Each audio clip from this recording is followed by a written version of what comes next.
Ciencia y Conciencia, Abelardo Hernández. Capítulo 2. Las leyes del universo. Una vez determinados los destinos del cielo y la tierra, habiendo recibido zanjas y canales su curso adecuado, establecidas ya las orillas del Tigris y del Éufrates, ¿qué nos queda por hacer? ¿Qué más tenemos que crear? Oh Anunnaki, grandes cielos, grandes dioses del cielo, ¿qué nos queda por hacer? Narración asiria de la creación. La luz misteriosa. La luz siempre ha sido uno de los mayores arcanos de la naturaleza. Nuestros sentidos son capaces de percibirla, pero no se puede pesar ni medir. Para los pensadores de la antigüedad, no cabía duda de que los rayos luminosos salían de nuestros ojos y se dirigían hacia los objetos que miramos. Cuando después de haber cerrado los ojos los abrimos y miramos al cielo, decía el sabio Herón de Alejandría en el siglo III a.C., no se necesita ningún intervalo de tiempo para que los rayos visuales alcancen el cielo. En efecto, vemos las estrellas tan pronto las miramos, aunque podemos decir que la distancia es infinita, de suerte que es patente que los rayos son emitidos con velocidad infinita. El siguiente paso para determinar si la luz se desplazaba a una velocidad que se pudiera medir corrió a cargo de Galileo. Dos de sus ayudantes se situaron en la cumbre de dos montañas alejadas una de otra. Cuando uno de los hombres viera que el otro destapaba una linterna encendida, debía responder a su vez encendiendo otra linterna similar. Conociendo la distancia que separaba a ambos hombres, bastaría entonces con medir el tiempo transcurrido para conocer a qué velocidad se había desplazado el rayo luminoso.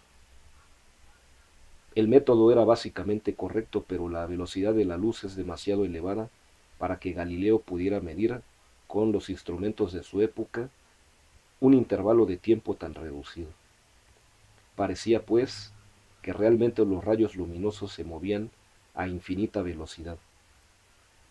Sin embargo, los científicos no cejaron en su empeño, pues en 1676 el astrónomo danés Olaus Rømer decidió averiguar qué pasaría si estudiaba la luz a mayores distancias, con motivo de uno de los eclipses producidos entre el planeta Júpiter y sus satélites. Calculó el tiempo que la luz tardaba en llegar desde el planeta hasta la Tierra. La cifra que obtuvo, 225.000 kilómetros por segundo. No estaba demasiado lejos de la verdadera. Una aproximación aún mayor fue conseguida por el francés Armand Hippolyte Louis Fizeau en 1849. La luz era proyectada sobre un espejo distante 8 kilómetros, donde se reflejaba y retornaba al punto de origen, mediante una rueda dentada que giraba a gran velocidad. Colocada ante el espejo receptor, la luz de vuelta pasaba a través de los dientes o tropezaba con alguno de ellos, según su velocidad de giro. Variando esta, Fizeau pudo aproximar este valor a la realidad. Más tarde el también francés Jean Foucault, más conocido por su famoso péndulo, con el que demostró prácticamente la rotación de la Tierra sobre su eje, perfeccionó el método de Fizeau, llegando a deducir un valor de 300.883 kilómetros por segundo. La velocidad real a la que la luz se desplaza en el vacío es de 298.152 kilómetros por segundo. Ondas o partículas. Uno de los problemas que desde siempre había inquietado a los sabios era la naturaleza real de la luz. Newton fue el primero que experimentó con su prisma y obtuvo el espectro de luz solar dividido en los 7 colores típicos del arco iris.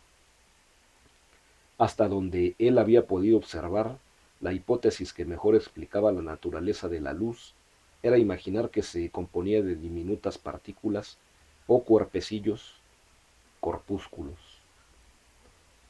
Esto explicaría perfectamente el hecho de que la luz se desplaza siempre en línea recta, que los objetos iluminados proyectaran sombras recortadas al interceptar esos corpúsculos y el fenómeno de la reflexión en los espejos.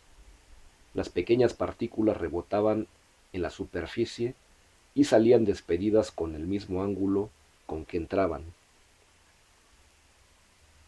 Y también explicaría que al entrar en un prisma la trayectoria luminosa se doblara, seguramente porque los corpúsculos se movían más despacio al penetrar en el cristal. Claro que esta teoría dejaba algunas cuestiones sin resolver. ¿Por qué los corpúsculos de un color se desviaban más o menos que los otros al entrar y salir del prisma? ¿Y cómo era que cuando dos rayos luminosos se cruzaban no se observaba ninguna perturbación, cuando sus miles de partículas debían chocar entre sí? Otro físico que terció en el asunto fue el holandés llamado Christian Huygens. Para él estaba claro que la luz se componía de ondas. Así se explicaban los diferentes colores de los que se componían los rayos solares, suponiendo que cada uno de ellos tenía una longitud de onda diferente, y por ello mismo, dependiendo de su longitud de onda, se refractaban cada uno con un ángulo diferente en el prisma de cristal, y cuando dos rayos luminosos se cruzaban, no tenía por qué suceder nada, como tampoco sucede cuando se cruzan las ondas concéntricas en un estanque o dos ondas de sonido. A pesar de ello, la hipótesis de Huygens dejaba bastantes puntos oscuros. No aclaraba por qué razón las ondas luminosas producían sombras nítidas de los objetos, cuando deberían haber tenido los bordes borrosos, ni tampoco explicaba el motivo de que les fuera imposible rodear obstáculos, cosa que las ondas sonoras hacen con toda facilidad. Y sobre todo, resolver este problema supuso emprender el camino que conduciría directamente hasta la teoría de la relatividad.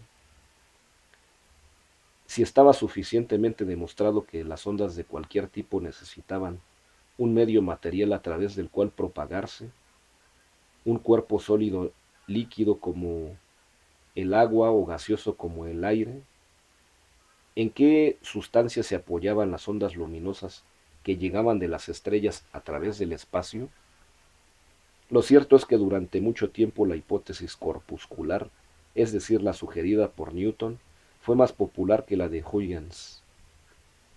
Todo hay que decirlo debido fundamentalmente al tremendo prestigio del viejo maestro. Los partidarios de su teoría se sacaron de la manga un cómodo artificio llamado éter. El éter era una sustancia invisible que llenaba por completo ese vacío del universo. A través de él se propagaba la gravedad que traía a todos los objetos celestes. Claro que ese éter era un arma de dos filos, porque también podía suponerse que era la materia donde se sustentaban los rayos de luz en su viaje por el espacio interestelar. Sea como fuere, en 1801, un físico inglés llamado Thomas Young hizo un experimento que inclinó la balanza a favor de la hipótesis ondulatoria. La luz procedente de una fuente pasaba a través de dos rendijas estrechas y muy próximas entre sí e iba a proyectarse sobre una pantalla. En ella aparecían misteriosamente una serie alternada de franjas luminosas y oscuras. Parecía evidente que, mientras en las franjas luminosas las ondas se superponían sumándose en las zonas sombreadas, las ondas procedentes de cada rendija llegaban desfasadas entre sí y se anulaban mutuamente. En 1818, otro físico francés llamado Fresnel demostró que si los objetos eran lo suficientemente pequeños, del mismo orden que la longitud de la onda de luz, Los rayos luminosos sí podrían ser rodeados. Una razón más para creer que la luz estaba compuesta por ondas vino de la mano de Clerk Maxwell, retomando los trabajos de Faraday, quien había elaborado la teoría de los campos magnéticos, imaginándolos como líneas de fuerza que distorsionaban el éter. Maxwell se propuso hallar las ecuaciones matemáticas que respaldaran y dieran forma a las intuiciones de Faraday. No solo lo consiguió hacia 1880 mediante un conjunto de 4 ecuaciones, sino que además estableció la relación que había entre el magnetismo y la electricidad. Motores, dínamos, alternadores y otros aparatos corrientes hoy en día, en los cuales los campos magnéticos generan electricidad o viceversa, no hubieran podido existir sin Maxwell. Incidentalmente, este ilustre físico inglés halló una importantísima evidencia. Al calcular la velocidad a la que se propagan las ondas electromagnéticas, halló que esta velocidad era idéntica a la de la luz, de modo que, aunque resultara difícil imaginarlo, la luz no debía ser otra cosa que una onda electromagnética. A partir de este momento los científicos estuvieron totalmente de acuerdo en que la luz estaba compuesta por ondas.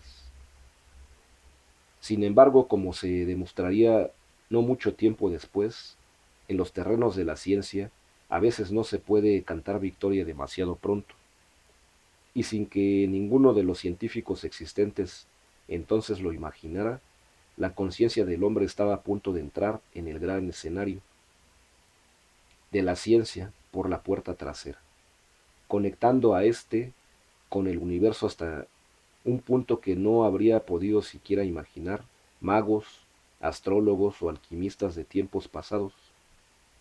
La física cuántica aún tenía que decir su última palabra. La física comienza a tambalearse. Volvamos por un instante al famoso concepto newtoniano del éter. La verdad es que por más que resultara un artificio conveniente para transportar las ondas de luz por el espacio, nadie había sido capaz de probar experimentalmente su existencia, y eso fue justamente lo que pretendió, mediante un aparato llamado interferómetro, el físico americano Albert Michelson. La idea era la de que si la Tierra se movía a través de un éter inmóvil en el espacio, lo lógico sería que un rayo de luz que se enfocara hacia la misma dirección en que se desplaza nuestro planeta y que tras reflejarse en un espejo, regresara de nuevo al punto de origen, recorriera una distancia menor, arrastrada por el éter, que otro rayo luminoso que saliera perpendicularmente a ese movimiento y también fuera reflejado. Comparando los dos rayos reflejados, se comprobaría si uno tardara menos que el otro en llegar. Pero no sucedió así, no se observaba ninguna diferencia. ¿Se debía a que algún error en las medidas se estaba presentando? En 1887 otro científico llamado Edward Morley colaboró con Michelson para intentar perfeccionar los instrumentos y disminuir los márgenes de error. Pero una vez más el resultado fue totalmente negativo. El éter no existía. Claro que ello venía a plantear de nuevo el problema de la naturaleza de la luz. Sí, como hemos visto, gracias a las ecuaciones de Maxwell, ya parecía prácticamente demostrado que se componía de ondas. ¿Cómo esas ondas podían transmitirse a través del espacio vacío? Parece increíble, pero a veces sucede en la ciencia que el éxito no proviene solo de demostrar la existencia de un fenómeno, sino de probar su inexistencia. A menudo se ha dicho que el intento fallido de Michelson y Morley en orden de detectar la presencia del éter fue uno de los fracasos más fecundos sucedidos en la historia de la ciencia, pues ellos abrieron el camino a la primera concepción del universo, no solo incomprensible para nuestros sentidos, sino también absolutamente extraña para la lógica humana, la teoría de la relatividad. Pero también, y de nuevo como veremos más adelante, a la física cuántica y sus extraños conceptos del mundo.